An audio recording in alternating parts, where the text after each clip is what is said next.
Assalamualaikum warahmatullahi wabarakatuh. Kembali lagi di Belajar Geografi.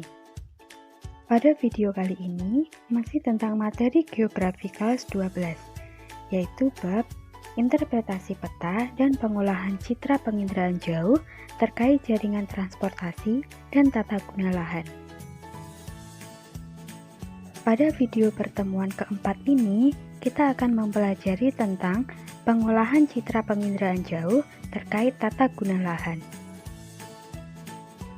Pengertian dari penggunaan lahan menurut Kaisar menguraikan beberapa perspektif yang harus diperhatikan dalam memahami penggunaan lahan atau land use, antara lain: pertama, lahan adalah ruang fungsional yang diperuntukkan untuk mewadahi beragam penggunaan. Dalam perspektif ini, lahan mengakomodasi pertumbuhan kawasan yang didorong oleh pertumbuhan penduduk dan ekspansi ekonomi. Contohnya adalah kawasan pedesaan dengan penduduk relatif sedikit hanya didominasi kegiatan agraria, dan beberapa fungsi pendukung agraria yaitu koperasi, perdagangan bibit, dan obat-obatan, serta lain-lain.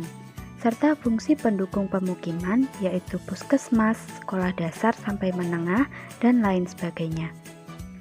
Bandingkan dengan kawasan perkotaan sebagai pusat kegiatan ekonomi dan jasa, di mana pada kawasan ini populasi penduduk sangat tinggi yang mendorong efisiensi penggunaan lahan untuk bermacam kegiatan ekonomi.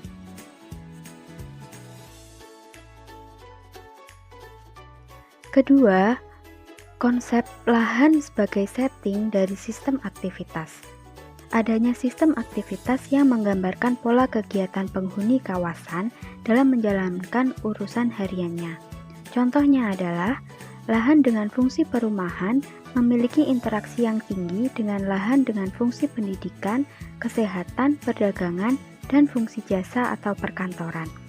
Seluruh aktivitas sebagaimana dijelaskan dalam contoh ini membentuk hubungan yang saling bergantung sama lain, yang disebut dengan sistem aktivitas. Ketiga, lahan adalah komoditas. Penggunaan lahan harus memperhatikan kemampuan fisik alamiah dan daya dukungnya. Tidak semua lahan dapat dimanfaatkan untuk kegiatan bermukim dan ekonomi, seperti kawasan pegunungan dan sepadan sungai yang harus dijaga sebagai kawasan lindung. Keempat, lahan sebagai sumber daya citra dan estetika kawasan. Selain aspek fungsional dan aspek ekonomi, lahan juga memiliki aspek estetika. Aspek ini penting dalam memberi kualitas lingkungan yang mendukung kegiatan rekreatif. Lahan yang memenuhi aspek ini akan memiliki nilai guna lahan yang cocok untuk kegiatan wisata, pendidikan, dan hunian. Menurut Peraturan Menteri PU Nomor 20 Tahun 2007 tentang Pedoman Teknis Analisis Aspek Fisik dan Lingkungan, Ekonomi, serta Sosial Budaya dalam penyusunan rencana tata ruang, menetapkan ada 4 komponen fisik utama yang harus diperhatikan, antara lain klimatologi atau iklim, topografi, hidrologi, dan geologi, serta beberapa komponen tambahan antara lain sumber daya mineral atau bahan galian, bencana alam, dan penggunaan lahan. Secara teknis, komponen-komponen tersebut berupa data spasial berbentuk peta digital yang dianalisis mempergunakan teknik overlay, dibantu perangkat analisis spasial seperti ArcGIS, ArcView, dan MapInfo atau software lainnya. Kemudian, ada beberapa komponen analisis yang harus dipahami untuk dapat merencanakan penggunaan lahan. Antara lain, pertama, kemampuan lahan. Kemampuan lahan ini mengidentifikasi potensi tanah secara umum dengan cara mengklasifikasikannya berdasarkan faktor pembatas ke dalam beberapa kelas kemampuan. Pada prinsipnya, analisis kemampuan lahan ini bertujuan untuk memetakan lahan yang potensial untuk fungsi lindung dan budidaya. Kedua, kesesuaian lahan. Kesesuaian lahan ini menilai tingkat kesesuaian lahan terhadap penggunaan tertentu dengan tingkat pengelolaan yang wajar. Kesesuaian penggunaan untuk padi sawah tentu berbeda dengan kesesuaian penggunaan untuk industri dan lainnya. Selanjutnya adalah klasifikasi penggunaan lahan. Menurut Peraturan Menteri PU Nomor 41 Tahun 2007 mengatur tentang klasifikasi penggunaan lahan menjadi dua kelompok besar, yaitu pertama, kawasan lindung. Kawasan ini adalah wilayah yang ditetapkan dengan fungsi utama melindungi kelestarian lingkungan hidup yang mencakup sumber daya alam dan sumber daya buatan. Kawasan lindung ini memiliki beberapa klasifikasi sebagaimana diuraikan dalam tabel berikut. Berikut adalah klasifikasi kawasan lindung beserta subklasifikasinya. Kawasan lindung diklasifikasikan menjadi kawasan yang memberi perlindungan bagi kawasan di bawahnya, kawasan suaka alam, kawasan pelestarian alam, kawasan rawan bencana, kawasan perlindungan setempat, dan kawasan perlindungan lainnya. Kedua adalah kawasan budidaya. Kawasan ini adalah wilayah yang ditetapkan sebagai fungsi utama untuk dibudidayakan atas dasar kondisi dan potensi sumber daya alam, sumber daya manusia, dan sumber daya buatannya. Klasifikasi kawasan ini dapat diuraikan dalam tabel berikut. Berikut tabel klasifikasi kawasan budidaya dan subklasifikasinya. Pertama adalah kawasan hutan produksi, kawasan pertanian, kawasan pertambangan, dan kawasan budidaya lainnya, mulai dari kawasan perindustrian hingga pemerintahan. Kesub selanjutnya adalah tentang manfaat penginderaan jauh di bidang penggunaan lahan. Poin A tentang pemetaan penggunaan lahan. Inventarisasi penggunaan lahan penting dilakukan untuk mengetahui apakah pemetaan lahan yang dilakukan oleh aktivitas manusia itu sesuai dengan potensi ataupun daya dukungnya. Integrasi teknologi penginderaan jauh merupakan salah satu bentuk yang potensial dalam penyusunan arahan fungsi penggunaan lahan. Dasar penggunaan lahan dapat dikembangkan untuk berbagai kepentingan penelitian, perencanaan, dan pengembangan wilayah. Contohnya, penggunaan lahan untuk usaha pertanian atau budidaya pemukiman. Poin B, penentuan arahan lahan. Penentuan batas-batas keserasian sumber daya air ini merupakan salah satu aspek utama dalam pengelolaan daerah aliran sungai.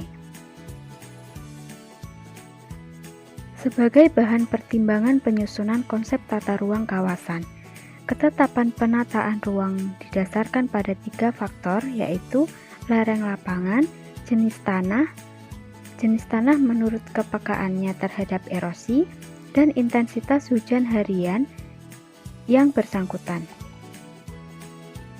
Masing-masing faktor ditampilkan dalam tiap-tiap unit lahan untuk mendapatkan angka skor yang secara makro dipergunakan untuk menetapkan arahan penggunaan lahan sebagai kawasan lindung, kawasan penyangga, kawasan budidaya, atau kawasan pemukiman. Aplikasi JIS dapat menyajikan peta arahan penggunaan lahan yang dibuat dari komposit peta kelerengan, peta jenis tanah, dan peta curah hujan. Dari ketiga peta ini, dipilih masing-masing data atributnya yang akan digunakan sebagai dasar dalam membuat peta baru atau peta. Poin C, penggunaan lahan pertanian. Dalam usaha memelihara konsistensi penggunaan lahan dalam areal pertanian, maka diperlukan suatu sistem monitoring yang mampu mengamati, menganalisa, menyajikan, serta membuat model-model keputusan sehingga aktivitas pertanian yang berkelanjutan tetap terjaga.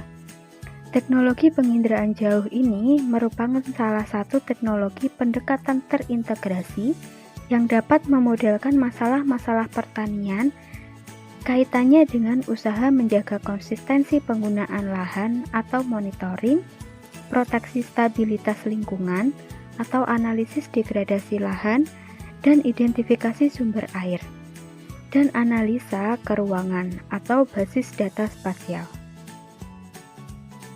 Poin D, penggunaan lahan kehutanan.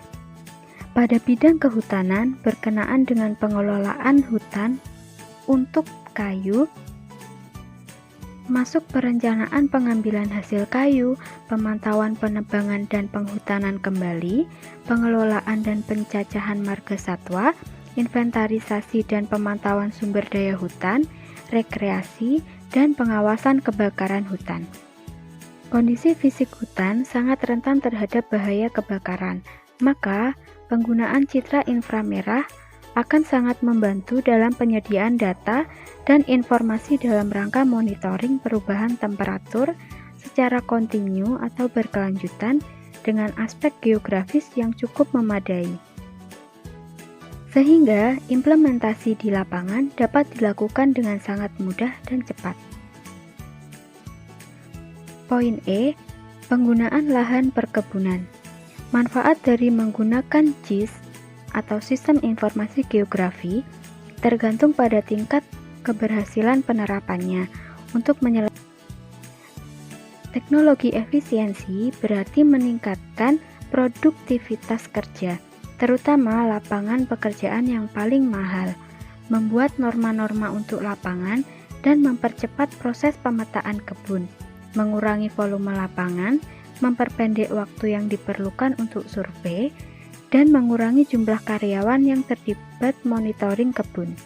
Berdasarkan manfaat dan aplikasi remote sensing dan GIS, sektor perkebunan telah mengadopsi pendekatan ini untuk mempelajari kerugian yang disebabkan faktor lingkungan karena berbagai alasan. Sekian materi tentang penginderaan jauh. Untuk materi lengkap dan UKBM-nya kalian bisa akses pada link di description box. Selamat belajar, terima kasih. Wassalamualaikum warahmatullahi wabarakatuh.